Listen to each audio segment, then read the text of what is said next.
Educate me. Now, okay, here I am. Somebody, what's your name again? Stephen Chase. And you are? Deputy Mayor St. John. Okay, now, educate. I was going to ask Blaine Higgs. Yes. But I'm confused. Can you make it short? Can you explain to me the pension problem? How the province and the city can arrange this that you want the province to do, you know what I mean. So yes, you're talking about the City of St. John pension plan. Yes, explain to me what's going on. Okay, so the unfunded liability for the City of St. John's pension is $130 million, which means the pension plan is in big trouble. It's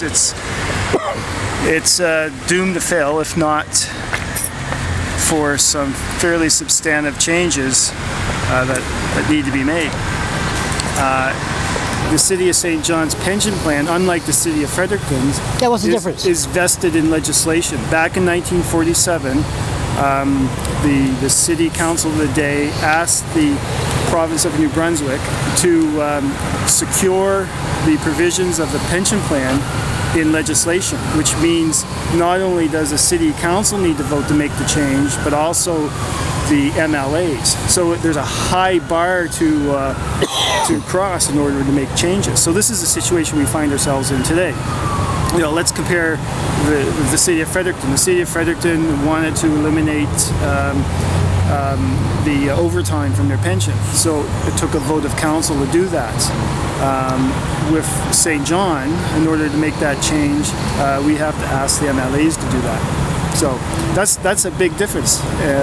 It's a pretty substantive difference. So how come the government just don't allow you to do that? Because under law, remember, legislation is provincial government law, so that's why we can't just do it ourselves. We have to have the MLAs do that. You know how much you pay a year in pension, people that retired? Well, it depends on how much they've made. Yeah. But the City of St. John has it's been described as a Cadillac gold-plated pension. It's a very rich pension plan in comparison to other civil service pension plans or any other pension plan. It's a very good benefit.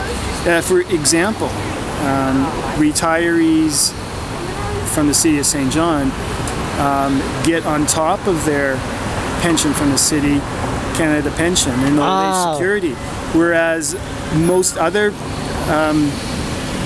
pension plans integrate those, like the civil service of province of New Brunswick.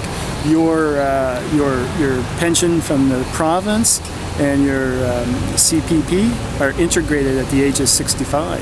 It becomes one benefit. In the City of St. John, it remains two distinct benefits. And so there's a cost to the taxpayers to provide that. So what do you want from the government, bottom line? We want changes to the legislation. We're not asking for any money on this. We're just asking for to change the legislation that will reduce the liabilities of the pension plan and keep the pension plan sustainable, so employees and current retirees can continue to enjoy their pension, as well as make it very affordable to the taxpayers. So will this cost the province any money? No, it will not cost the province any money. Not 1 cent? Not 1 cent. So it's pretty strange they don't do anything. Well, see, they'll